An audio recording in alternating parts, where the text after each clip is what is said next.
Chapter 1, ready for liftoff. 28th of May 2060. Dear brand new Diary of Adventure, today was our very last visit to Gran before our epic mission to Mars. Mum and I travelled there on air tram like usual. Did you know that air trams travel really fast?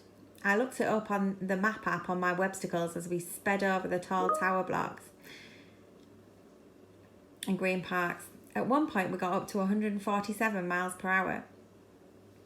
I asked Mum if that's how fast we'll be travelling through space. She said that the rocket will be much faster, over 20,000 miles per hour. 20,000? That's mega fast. That's stomach churning, brain melting fast. Sometimes when we're on the air tram, I play games to make the journey more fun. So today I imagined that I was a space pilot speeding through the galaxy. Outside the window, stars and planets zoom past, blurring into streaks of light. An alien spaceship approached with lasers beaming, but I was ready to zap it into another dimension as soon as it got into range. Pow, pow, pow, pow, pow. Oh, Jazz, you're not shooting aliens again, said Mum as the other people on the tram stared. We like aliens. I explained that they had us cornered in the outer spiral arm of a distant galaxy and that I had no choice. Mum said I should at least try to bring one back alive so that she could study it. That's what Mum does for a living. She's an extraterrestrial life researcher, an alien scientist. I performed a light-speed U-turn to capture an alien fleeing in the shattered spaceship in a life raft. Mum said, pretending to investigate my captured alien. It has bug eyes, 7 legs, a spiky exoskeleton, and liquid brains. This is like nothing I've ever seen before. Jazz, we could win the Galactic Discovery Prize for this. Do you think that's what alien life on Mars will look like? I asked. Mum laughed. I doubt they'll have 7 legs. In fact, I doubt they'll have any legs at all. I spent the rest of the journey thinking about Martians with tentacles and suckers and some that crawled over the ground like slugs. When the air tram finally got to Sunset Heights, we released our 7-legged alien back into the wild and hopped onto the platform. Gran lives in one of those old-fashioned retirement villages from the 2020s, all glass and steel and curving walls. When she isn't racing her friends around the courtyard on a hover scooter or throwing street parties on weeknights, she's in her top floor flat gazing through her binoculars at the happenings down below or inviting people over for curry so hot that it blows your head off. I could smell Gran's curry as soon as we got upstairs. Even before the front door opened, my eyes watered.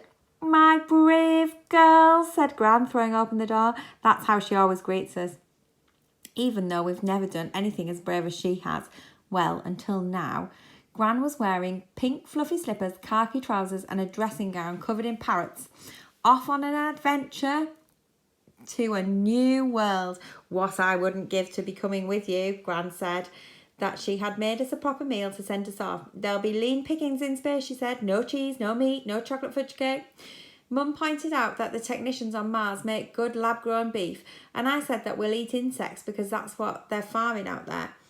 I've eaten plenty of insects in my time, said Gran. They were delicious when deep-fried in a sweet and sour sauce. I'll send you my recipe, shall I? Did I ever tell you about the time when I tasted rhinoceros beetles in the Amazon rainforest? Gran always tells us stories of her youth when she adventured to the most extreme corners of the earth. Every wall in her flat is crowded with photos. Gran is a young woman wearing a fur hooded coat and pulling a sled across the Arctic snow.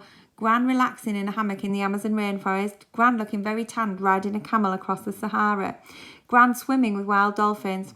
I can't wait to have my own adventure, trekking across the Martian mountains, exploring caves and making campfires under the stars.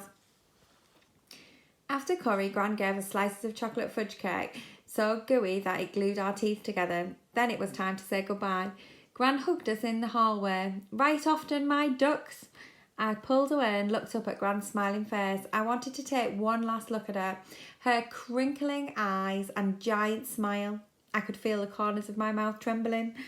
Wiping tears from her eyes, Mum said, "We don't have to write."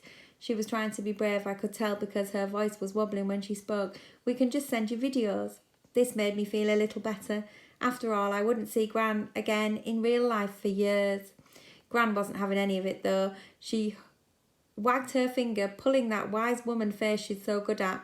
"You never know Who can say what will happen when you're millions of miles across the universe? Once my satellite map went berserk in the middle of the Himalayas and it took weeks for us to trek to safety. Technology doesn't always behave as it should when you're in the throes of an adventure. Oh, that reminds me, I've got a present for you, Jazz.